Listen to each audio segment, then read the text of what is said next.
Hello students, I hope you're all doing well.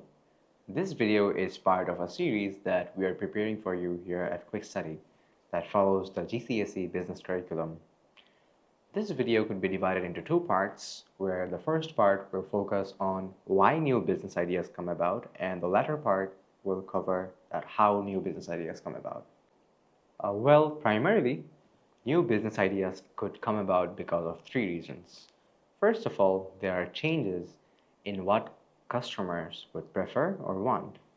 And secondly, there are products and services that goes obsolete. And thirdly, there are changes or advancements in technology. Now, if you were to imagine that everybody wants a fancy car, but guess what? Not everyone can afford one. You see, businesses come up with new ideas and need people who are able to pay for them. And this ability to pay is called demand. You see, price is an important factor. If you were charging a price that is too low, people might think of your product or service to be of terrible quality. Whereas if you are charging a price that is too high, people can just switch to alternatives. Price is a very sensitive option that you'd have to make the decision for, because this is exactly that can help you to stay competitive and ahead of the curve. You see, the world keeps changing and companies need to change too. Initially, when Apple came up with the iPod, it could only be used to listen to music.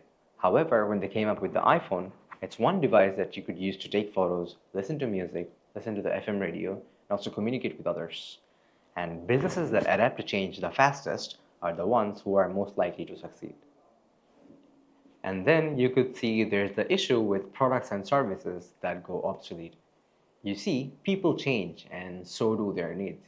Initially, if you were to watch a movie, you'd have to go to the store, rent out a DVD, or buy a DVD or a VCR, or use a VCR to watch a particular movie or something. However, the onset of Netflix and other OTT platforms has substantially changed the habits that people used to have. Now, you don't even use pen drives to transfer files from one device to another. It's much easier if you could share stuff over the cloud. It's convenient too. Well, you see, the key is to stay ahead of the curve. The onset of new business models has largely changed how traditional businesses used to operate. Not as many people today use taxi services since Uber came along the way.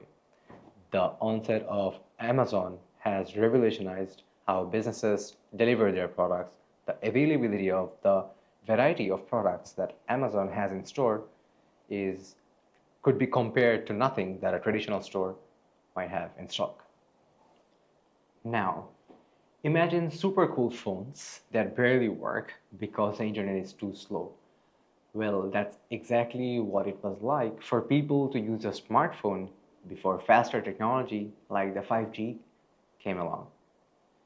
Would you buy a smartphone today that does not support 5G technology? The answer is very likely no. Well, what happens is when new technology comes along, it creates an opportunity for new things to happen and come along the way. Well, what it does is also makes old things useless, and like those slow phones. Well, businesses that are small and quick to adapt to these changes are the ones who can take the risks and try new things first in comparison to the other competitors in the market.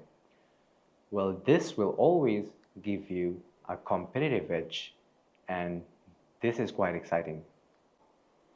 Well, every year, millions of people will come up with new business ideas and start their ventures because they see that there is a chance to create something that they want due to changing tastes, preferences, or new technology.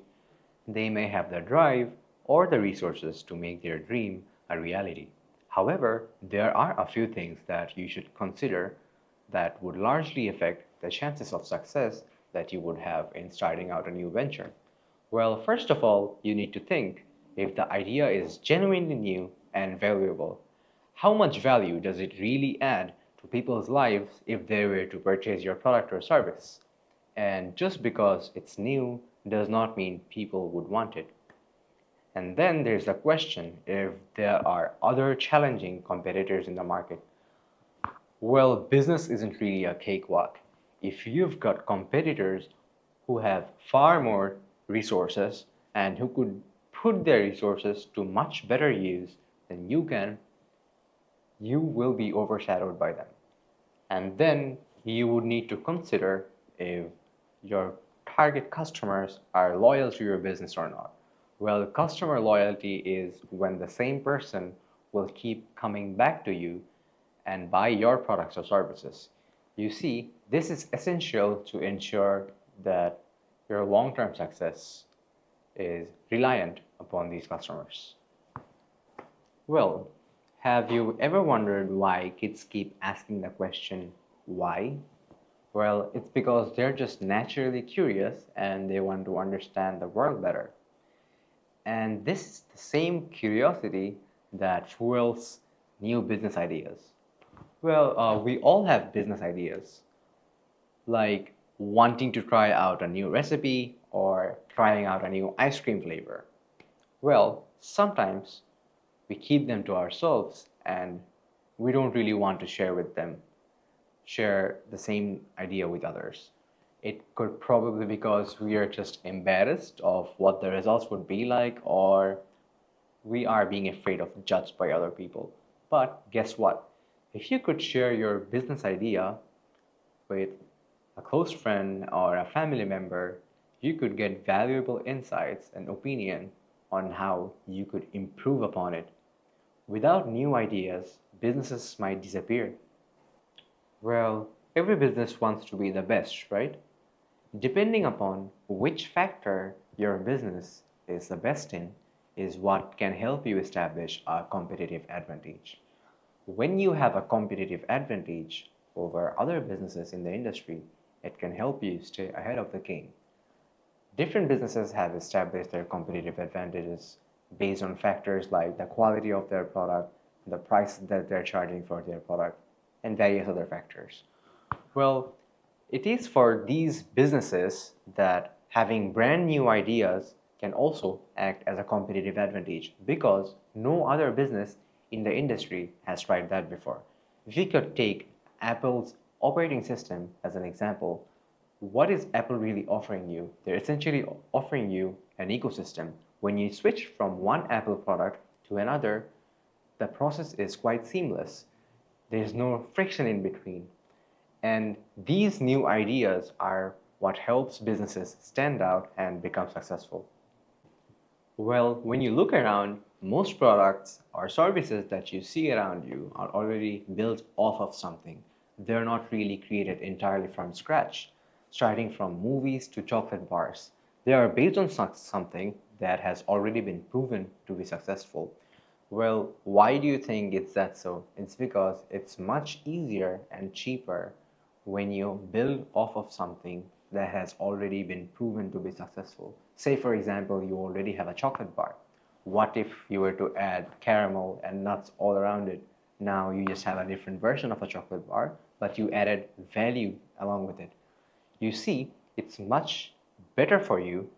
Also, it's safe to say that it's safer for you to adapt your existing products or services. You see, if you have a hit product, you can create similar versions to keep others from copying you as well. Well, who do you think new ideas are for really? Big companies like Heinz Ketchup or Nutella doesn't really need a lot of new ideas. They already sell a ton of their products. However, when you think of products in the tech industry like mobile phone manufacturers or PC makers needs to come up with new ideas so that they could update their products so that they can better meet the needs of people. You see, there are particular products, if you take Nokia phones as an example, they couldn't keep up with the super cool phones that came around later on, and which is why the company eventually declined.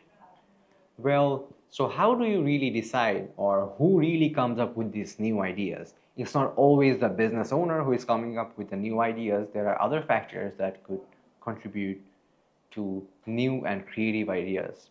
Well, first of all, There are employees who could really contribute to your teams.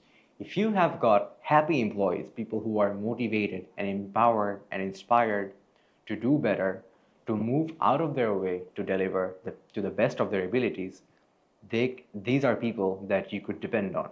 And having people from a diverse set of backgrounds, from different ages and different occupations could really add to that. And then you could also spend a lot more money on research and development for your products. Spending time, money, and valuable resources on market research can help you understand and know your customers better. You see, sometimes it might mean that you won't be able to keep a lot of the profits or money for yourself, but this is an investment in your future. All right, students. So to end this video, I'd like to brief on what are the topics that we have covered in this video so far.